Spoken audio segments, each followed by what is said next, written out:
Hello everyone, welcome to my YouTube channel. 7ನೇ ತರಗತಿ ಮರುಸಿಂಚನ ಚಟುವಟಿಕೆ ಹಾಳೆ 13ರಿಂದ ಚಟುವಟಿಕೆ ಹಾಳೆ 15ರವರೆಗಿನ ಉತ್ತರಗಳು. ಸಾಮಾಜಿಕ ಮತ್ತು ಧಾರ್ಮಿಕ ಸುಧಾರಣೆಗಳು. ಮಾನವರು ಇಂದು ಕುಲಕುಲವೆಂದು ಹೊಡೆದಾಡುತ್ತಿದ್ದಾನೆ. ನಿಮ್ಮ ಕುಲದ ನೆಲೆಯನ್ನು ಬಲ್ಲಿರಾ ಎಂದು ಕೇಳುತ್ತಿದ್ದಾರೆ ಕನಕದಾಸರು. ಮಕ್ಕಳು, ಪುಟ್ಟ ತಾಯಿ ಇಲ್ಲ ಗುಟ್ಟಿನಲ್ಲಿರುವ ಈ ಜೀವನದಲ್ಲಿ ಹಿರಿದು ಕೇಳಿದೆಂದು ಯಾಕೆ ಭೇದ ಭಾವ ಸಲ್ಲದು ಎಂದು ಹೇಳಲಾಗಿದೆ. ಸಕಲ ಜೀವಿರಾಶಿಗಳಿಗೆ ತಾಯಿಯೇ ಮೂಲ. ಜಲಕ್ಕೆ, ಕುಲಕ್ಕೆ, ಮನುಷ್ಯ ನಡುವೆ ಯಾಕೆ ಈ ಕುಲ? ಚಟುವಟಿಕೆ 2ರಲ್ಲಿ ನಿಮ್ಮೂರಿನಲ್ಲಿ ಆಚರಿಸುವ ಯಾವುದಾದರೂ ಒಂದು ಹಬ್ಬದ ವಿಶೇಷತೆಯನ್ನು ಬರೆಯಿರಿ. ಯುಗಾದಿ. ನಮ್ಮ ಊರಿನಲ್ಲಿ ಯುಗಾದಿ ಹಬ್ಬವನ್ನು ವಿಶೇಷವಾಗಿ ಆಚರಿಸಲಾಗುತ್ತದೆ. ಈ ಹಬ್ಬದಂದು ಮನೆಗಳಲ್ಲಿ ಸಿಹಿ ತಿಂಡಿಗಳನ್ನು ಮಾಡುತ್ತಾರೆ. ಅದರ ಜೊತೆಗೆ ಎಲ್ಲರೂ ಹೊಸ ಬಟ್ಟೆಯನ್ನು ತೊಟ್ಟು ಸಂತೋಷದಿಂದ ಸಿಹಿ ತಿಂಡಿ ಸವಿಯುತ್ತಾರೆ. ಪ್ರತಿ ಮನೆಗಳಲ್ಲಿ ಅಂದು ಬೇವು ಬೆಲ್ಲ ಮಾಡುತ್ತಾರೆ ಮತ್ತು ಎಳ್ಳು ಬೆಲ್ಲವನ್ನು ಹಂಚುತ್ತಾರೆ. ನಂತರ ಹಿರಿಯರಿಂದ ಆಶೀರ್ವಾದವನ್ನು ಪಡೆಯುತ್ತಾರೆ. ಚಟುವಟಿಕೆ 3. ಈ ಕೆಳಗಿನ ಪಠ್ಯವನ್ನು ಓದಿ ನೀಡಿರುವ ಪ್ರಶ್ನೆಗಳಿಗೆ ಉತ್ತರಿಸಿ. ಇಲ್ಲಿ ಒಂದು ಗದ್ಯಾಂಶನ ಕೊಟ್ಟಿದ್ದಾರೆ. ಈ ಒಂದು ಗದ್ಯಾಂಶನ ನೀವು ಓದಿ ಕೊಟ್ಟಿರೋ ಪ್ರಶ್ನೆಗಳಿಗೆ ಉತ್ತರಿಸಬೇಕು. ಮಹಾತ್ಮ ಜ್ಯೋತಿ ಬಾಪುಲೆಯವರು ಎಲ್ಲಿ ಜನಿಸಿದರು? ಮಹಾರಾಷ್ಟ್ರದಲ್ಲಿ ಜನಿಸಿದರು. 2ನೇ ಪ್ರಶ್ನೆ, ಸತ್ಯಶೋಧಕ ಸಮಾಜವನ್ನು ಪುಲೆಯವರು ಯಾವ ಉದ್ದೇಶಕ್ಕಾಗಿ ಸ್ಥಾಪಿಸಿದರು?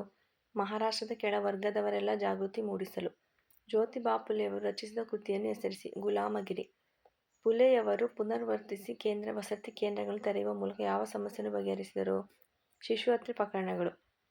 ಚಟುವಟಿಕೆ 4ರಲ್ಲಿ ಕೆಳಗೆ ನೀಡಿರುವ ಸಾಮಾಜಿಕ ಸಮಸ್ಯೆಗಳಿಗೆ ಸಂಬಂಧಿಸಿ ಶಿಕ್ಷಕರೊಂದಿಗೆ ಚರ್ಚಿಸಿ ನಿಮ್ಮದೇ ಮಾತುಗಳಲ್ಲಿ ಬರೆಯಿರಿ.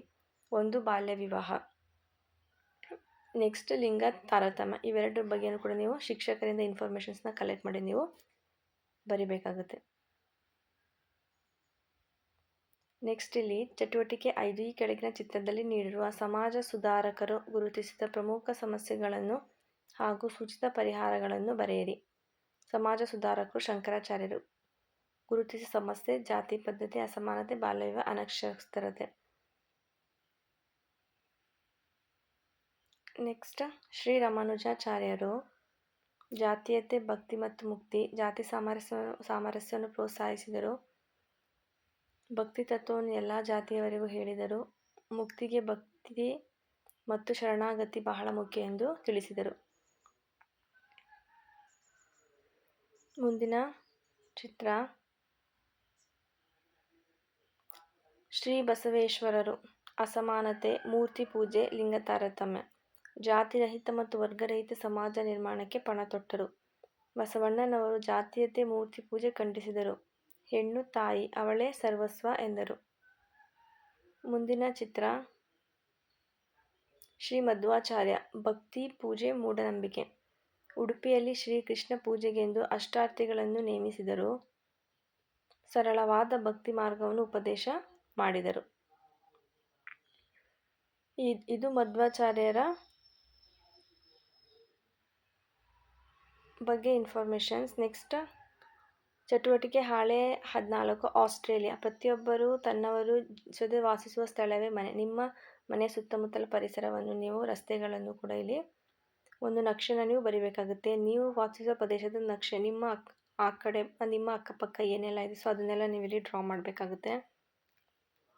ನೆಕ್ಸ್ಟ್ ಇಲ್ಲಿ ಚಟುವಟಿಕೆ 2. ಆಸ್ಟ್ರೇಲಿಯಾ ಖಂಡದ ಪ್ರಮುಖ ಪ್ರಾಣಿ ಸಸ್ಯವರ್ಗ ಚಿತ್ರಗಳನ್ನು ಸಂಗ್ರಹಿಸಿ ಕೊಲೆ ಮಾಡಿರಿ. ಕಾಂಗ್ರೋ ಇದೆ, ಕೋಲ ಇದೆ, ಸೊ ಈ ಥರ ಒಂದು ಡ್ರಾಯಿಂಗ್ ಪೇಸ್ಟ್ ಮಾಡಬೇಕಾಗುತ್ತೆ. ನೆಕ್ಸ್ಟ್ ಚಟುವಟಿಕೆ 5. ನಿಮ್ಮ ಕುಟುಂಬದಲ್ಲಿ ಇಷ್ಟವಿರೋ ಒಂದು ಅಡುಗೆ, ಇಡ್ಲಿ ವಡ. ಅದಕ್ಕೆ ಬೇಕಾಗಿರೋ ಸಾಮಾನು, ನಿಮಗೆ ಯಾವ ಒಂದು ತಿಂಡಿ ಇಷ್ಟನೋ ಅದ್ರ ಬಗ್ಗೆನೇ ನೀವು ಬರೀ. ನಾನು ಇಡ್ಲಿ ವಡನ ಚೂಸ್ ಮಾಡಿದ್ದೀನಿ. ಬೇಕಾಗುವ ಸಾಮಗ್ರಿ: ಅಕ್ಕಿ, ಉದ್ದಿನಬೇಳೆ, ಉಪ್ಪು ಮತ್ತು ಎಣ್ಣೆ. ಇಷ್ಟೆಲ್ಲ ಐಟಮ್ಸಿಂದ ನಮಗೆ ಇಡ್ಲಿ ವಡ ನಾವು ಮಾಡ್ತೀವಿ. ಸೊ ಅದನ್ನು ಯಾವ ಥರ ಮಾಡ್ತಾರೆ ಅಂತ ಒಂದು ಮೆಥಡ್ ಇದೆ. ಮಾಡೋ ವಿಧಾನ: ಅಕ್ಕಿ ಮತ್ತು ಉದ್ದಿನಬೇಳೆ ನೀರಿನಲ್ಲಿ ನೆನೆ ಇಟ್ಟು ಮಿಕ್ಸಿಯಲ್ಲಿ ಸಣ್ಣಗೆ ರುಬ್ಬಿಕೊಳ್ಳಬೇಕು. ಅದರ ನಂತರ ಅದನ್ನು 6-7 ತಾಸು ಮುಚ್ಚಿಡಬೇಕು. ನಂತರ ಹಿಟ್ಟನ್ನು ಸ್ವಲ್ಪ ಸೋಡಾ ಹಾಕಿ ಚೆನ್ನಾಗಿ ಕಲಿಸಿ. ಆನಂತರ ಇಡ್ಲಿ ಪಾತ್ರೆಯಲ್ಲಿ ಸ್ವಲ್ಪ ಹಿಟ್ಟನ್ನು ಹಾಕಿ ಬೇಯಿಸಬೇಕು. ಆನಂತರ ಹೊರಗಡೆ ತೆಗೆಯಬೇಕು. ವಡವನ್ನು ಉದ್ದಿನಬೇಳೆ, ಕಡಲೆಬೇಳೆ ಹಾಕಿ ರುಬ್ಬಿಕೊಳ್ಳಬೇಕು. ಅದಕ್ಕೆ ಸ್ವಲ್ಪ ಅರಿಶಿನ, ಖಾರ, ಕರಿಬೇವು ಹಾಕಿ ಕಲಿಸಬೇಕು. ಆನಂತರ ಕಾದ ಎಣ್ಣೆಗೆ ಒಂದೊಂದಾಗಿ ಬಿಡಬೇಕು. ನೆಕ್ಸ್ಟ್ ಚಟುವಟಿಕೆ 15. ಈ ಚಟುವಟಿಕೆಯಲ್ಲಿ ಭಾರತದ ಪ್ರಥಮ ಸ್ವಾತಂತ್ರ್ಯ ಸಂಗ್ರಾಮದ ಒಂದು ಕಾರ್ಯಗಳನ್ನ ಬರಿಬೇಕಾಗುತ್ತೆ. ಇಲ್ಲಿ ಮಂಗಳ್ ಪಾಂಡೆ ಅವರ ಬಗ್ಗೆ ಬರೆದಿದೆ. ಮೀರತ್ನಲ್ಲಿ ದಂಗೆಯು 1857 ಮೇ 10ರಂದು ಆರಂಭವಾಯಿತು. ಆ ನಂತರ ಉತ್ತರ ಭಾರತದ ಪ್ರಾಂತ್ಯಗಳಾದ್ಯಂತ ವ್ಯಾಪಕವಾಗಿ ತೀವ್ರಗೊಂಡು ಬಲವಿತವಾಯಿತು. ಮೀರತ್ನಲ್ಲಿ ದಂಗೆ ಸ್ಫೋಟಗಳು ಮೊದಲೇ ಬಾರಾಪುರದಲ್ಲಿ ಭಾರತೀಯ ಸಿಪಾಯಿಗಳು ಮಂಗಲ್ ಪಾಂಡೆ ಕೊಬ್ಬು ಸವರಿದ ಬಂದೂಕನ್ನು ಅವರು ತಿರಸ್ಕರಿಸುತ್ತಾರೆ. ನೆಕ್ಸ್ಟ್ ಚಟುವಟಿಕೆ 2ರಲ್ಲಿ ಈ ಕೆಳಗಿನ ಮನೋನಕ್ಷೆಯಲ್ಲಿ ನೀಡಿರುವ ಸುಳಿವು ಅನುಸರಿಸಿ ಚಟುವಟಿಕೆಯನ್ನು ಪೂರ್ಣಗೊಳಿಸಿ. ನಾನಾ ಸಾಹೇಬ್, ಕಾನ್ಪುರ್, ಲಕ್ಷ್ಮೀಬಾಯಿ, ಝಾನ್ಸಿ, ಕಿತ್ತೂರು, ಸಂಗೊಳ್ಳಿ ರಾಯಣ್ಣ, ಬಿಹಾರ್, ಕುಂವರ್ ಸಿಂಗ್. ನೆಕ್ಸ್ಟ್ ಇಲ್ಲಿ ಚಟುವಟಿಕೆ 3ರಲ್ಲಿ ಝಾನ್ಸಿ ರಾಣಿಯು ಲಕ್ಷ್ಮೀಬಾಯಿಯ ಚಲನಚಿತ್ರ ವೀಕ್ಷಿಸಿ ಅವರ ಬಗ್ಗೆ ನಿಮ್ಮ ಅಭಿಪ್ರಾಯವನ್ನು ಬರೆಯಿರಿ. 1857 ದಂಗೆ ಅಂತ ದಂಗೆಯಲ್ಲಿ ಝಾನ್ಸಿಯಲ್ಲಿ ಲಕ್ಷ್ಮೀಬಾಯಿ ಭಾಗವಹಿಸಿದ್ದರು. 1828 ನವೆಂಬರ್ 19ರಂದು ಜನಿಸಿದರು. ಇವರ ಬಾಲ್ಯದ ಹೆಸರು ಮಣಿಕಣಿತ. ರಾಣಿಯ ಚಿಕ್ಕ ವಯಸ್ಸಿನಲ್ಲೇ ಪತಿ ಗಂಗಾಧರ ಹಾಗೂ 4 ತಿಂಗಳ ಮಗುವನ್ನು ಕಳೆದುಕೊಂಡರು. ಅವರು ಬ್ರಿಟಿಷರ ವಿರುದ್ಧ ಹೋರಾಟ ಮಾಡಿದರು. ರಾಣಿ ಲಕ್ಷ್ಮೀಬಾಯಿ ದತ್ತುಪುತ್ರನ ಹೆಸರು ದಾಮೋದರ್. ಇವನನ್ನು ಯುವರಾಜನೆಂದೇ ಪ್ರಕಟಿಸಿದಾಗ ಬ್ರಿಟಿಷರು ದತ್ತು ಮಕ್ಕಳಿಗೆ ಹಕ್ಕಿಲ್ಲ ಎಂದು ವಿರೋಧಿಸಿದರು. ಇದರಿಂದ ಕುಪಿತಗೊಂಡ ರಾಣಿಯು ಬ್ರಿಟಿಷರ ವಿರುದ್ಧ ಹೋರಾಡಿದಳು. ನೆಕ್ಸ್ಟ್ ಚಟುವಟಿಕೆ 5. 1857ರ ಭಾರತ ಪ್ರಥಮ ಸ್ವಾತಂತ್ರ್ಯ ಸಂಗ್ರಾಮ ಕಾರಣವಾದ ಅಂಶಗಳನ್ನು ಕೆಳಗೆ ನೀಡಿರುವ ಸ್ಥಳದಲ್ಲಿ ಬರೆಯಿರಿ. ರಾಜಕೀಯ ಕಾರಣಗಳು: ಲಾರ್ಡ್ ವೆಲ್ಲೆಸ್ಲಿ ಸಹಾಯಕ ಸೇನೆಯ ಪದ್ಧತಿ, ಡಾಲ್ ಹೌಸಿಯ ಆಕ್ರಮಣಗಳು, ದತ್ತು ಮಕ್ಕಳಿಗೆ ಹಕ್ಕಿಲ್ಲ ಎಂಬ ನೀತಿಯಿಂದ ಅನೇಕ ರಾಜರು ತಮ್ಮ ಸಂಸ್ಥಾನವನ್ನು ಕಳೆದುಕೊಂಡರು. ಅದು. ನೆಕ್ಸ್ಟ್ ಆಡಳಿತಾತ್ಮಕ ಕಾರಣಗಳು: ಎಲ್ಲ ನಾಗರಿಕ ಮತ್ತು ಸೈನಿಕ ಹುದ್ದೆಗಳನ್ನು ಯುರೋಪಿನವರಿಗೆ ಮೀಸಲಿಟ್ಟರು. ಪರ್ಷಿಯನ್ ಭಾಷೆಯ ಬದಲಿಗೆ ಇಂಗ್ಲಿಷ್ ನ್ಯಾಯಾಲಯದ ಭಾಷೆಯಾಯಿತು. ನೆಕ್ಸ್ಟ್ ಆರ್ಥಿಕ ಕಾರಣಗಳು: ಬ್ರಿಟಿಷರು ವ್ಯಾಪಾರ ಹಿತಾಸಕ್ತಿಯಿಂದಾಗಿ ಗುಡಿ ಕೈಗಾರಿಕೆ ಮತ್ತು ಇನ್ನಿತರ ಕೈಗಾರಿಕೆಗಳು ನಾಶ ಹೊಂದಿದ್ದವು. ಭೂಕಂದಾಯ ನೀತಿ ಶೋಷಣಾತ್ಮಕವಾಗಿತ್ತು. ಸಾಮಾಜಿಕ ಹಾಗೂ ಧಾರ್ಮಿಕ ಕಾರಣಗಳು: ಬಿಳಿಯರ ಮೇಲಿನ ಹೊರೆ ಸಿದ್ಧಾಂತವನ್ನು ಆಚರಿಸುತ್ತಿದ್ದರು. ಭಾರತೀಯರ ಹಂದಿ ಕರಿಮನುಷ್ಯರೆಂದು ಕರೆಯುತ್ತಿದ್ದರು. ಇದು ಸಾಮಾಜಿಕ ಕಾರಣಗಳು. 1857ರ ದಂಗೆಯಲ್ಲಿ ಆರ್ಥಿಕ ಕಾರಣಗಳು, ಸಾಮಾಜಿಕ ಕಾರಣಗಳು ಹಾಗೂ ಧಾರ್ಮಿಕ ಕಾರಣಗಳು. ಈ ಒಂದು ಕಾರಣಗಳು ಭಾರತೀಯರ ಮೇಲೆ ಒಂದು ಶೋಷಣೆಗೆ ಒಳಗಾಗಿದ್ದರು.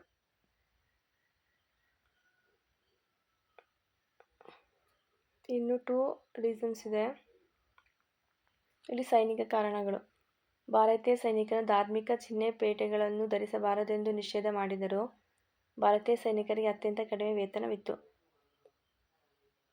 ತತ್ಕ್ಷಣದ ಕಾರಣಗಳೆಂದರೆ 1857ರಲ್ಲಿ ಹೊಸ ಮಾದರಿಯ ಬಂದೂಕನ್ನು ಸೇನೆಯಲ್ಲಿ ತೊಡಗಿಸಿದ್ದು ಇದಕ್ಕೆ ದನದ ಮತ್ತು ಹಂದಿಯ ಮಾಂಸ ಸವರಿದ್ದಾರೆ ಎಂಬ ಸಂದೇಶ. ಈ ಒಂದು ಕಾರಣಗಳು ಕೂಡ 1857ರ ಸ್ವಾತಂತ್ರ್ಯ ಸಂಗ್ರಾಮಕ್ಕೆ ಒಂದು ರೀಸನ್ಸ್, ಎಲ್ಲ ಒಂದು ರೀಸನ್ಸ್ಗಳು ಆಗಿತ್ತು.